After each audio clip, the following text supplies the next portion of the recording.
There's something strange happening to a lot of professionals in the UK right now. Solicitors, IT managers, construction managers, accountants, people earning between £60,000 and £100,000 a year who still feel financially stuck. The money is good, the career looks successful, yet the feeling of freedom never quite arrives. And the strange part is, these don't look like mistakes. In fact, most of them look like success. But over time, something subtle happens. The gap between what you earn and what your lifestyle costs slowly disappears. I call that the gap. And when the gap disappears, so does your autonomy.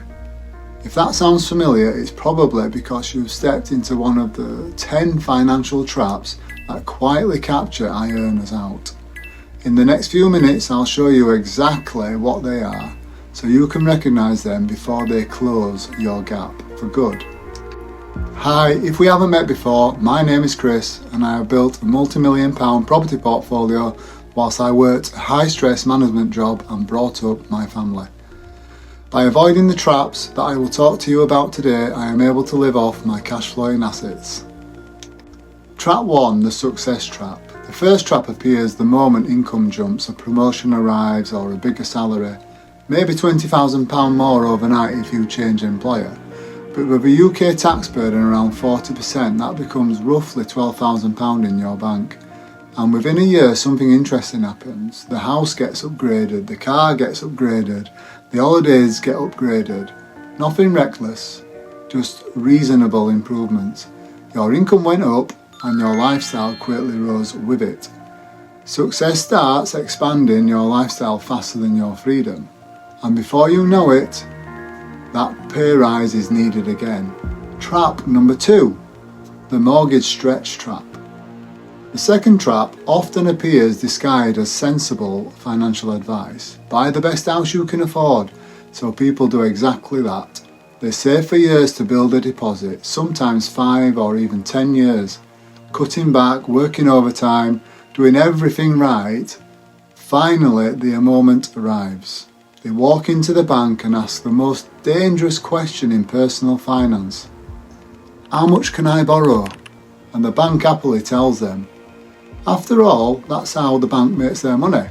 Suddenly the budget stretches, the house gets a little bigger, the area gets a little nicer, maybe the school catchment improves.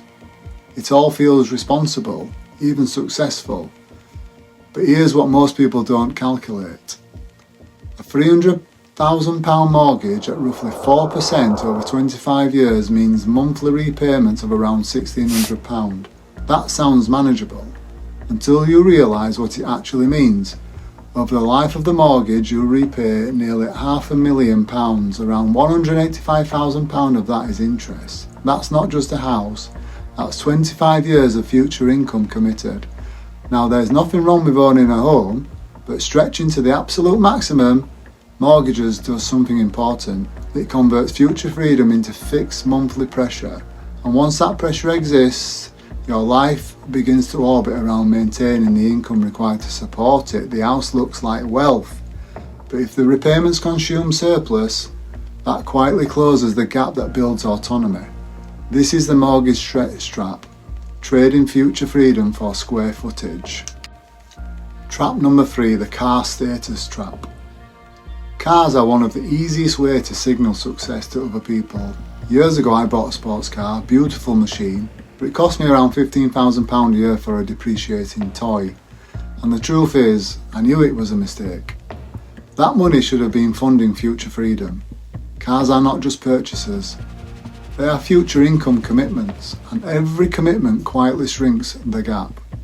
That's the car status trap, trading autonomy for driveway status.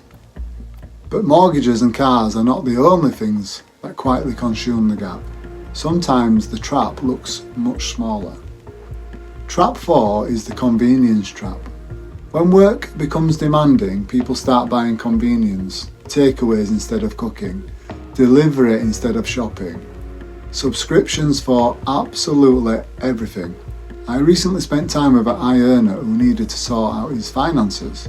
When I reviewed his bank statement, he had 12 automatic subscriptions and he had used Uber 8 times in that month. When I told him the numbers, he was in disbelief.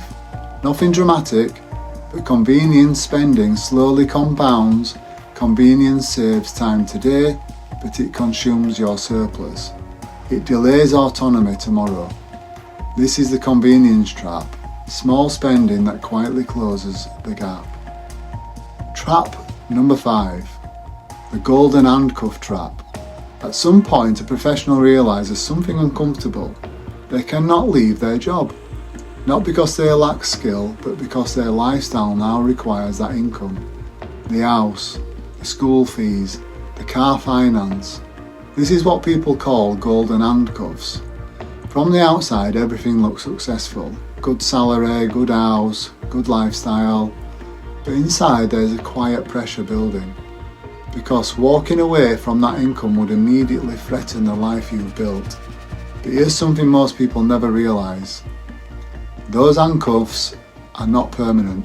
If someone deliberately rebuilds their financial structure, it's possible to break them much sooner than people think.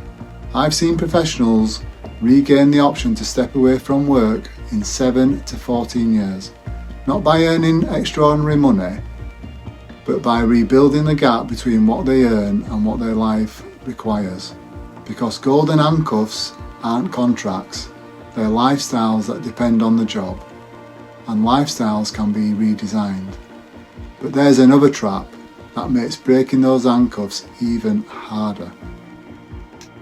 Trap 6, the dual income trap. Two strong incomes feel incredibly safe, so households upgrade everything. Better house, better holidays, better lifestyle. But in that lifestyle requires two incomes permanently. Resilience disappears. And resilience is the foundation of financial freedom. This is the dual income trap. Trap 7, the comparison trap. Professionals rarely compare themselves with the average person. They compare themselves with their peers. Colleagues with nicer houses, friends with newer cars, holidays that look better on Instagram. Comparison slowly resets what normal looks like, and when normal rises, the gap shrinks. Comparison is the thief of joy, so don't become part of this trap. Trap number 8, the promotion trap. Promotions are supposed to bring freedom, but they often bring a lot more responsibility, more hours, much more stress, which pushes you further into something that I call the recovery loop. You start spending more as relief from the stress of the promotion. Income may increase, but time and autonomy often decrease. This trap feels responsible, so be aware. Trap number 9, the lifestyle momentum trap. Lifestyle decisions create momentum. Where you live, the schools, your spending habits. Once that lifestyle starts moving, it becomes very, very difficult to reverse. Financial momentum can work for you or against you. This is how lifestyle choices trap you. Trap number 10, the rich life illusion. This could very well be the easiest trap to fall into because looking rich can be easy. There's always somebody wanting to lend you money for a better house, a better car, to pay for the next better holiday. From the outside it appears like success, but inside there may still be dependence on the next salary payment. Looking rich and being autonomous are two very, very different things. Financial freedom rarely disappears because people fail. It disappears because small lifestyle decisions slowly close your gap. The gap between what you earn and what your life requires. Protect that gap long enough and autonomy becomes possible. Ignore it, and even a high salary can feel surprisingly tight. Guard the gap, refuse the trap, live in the gain. Thank you for listening. See you next time.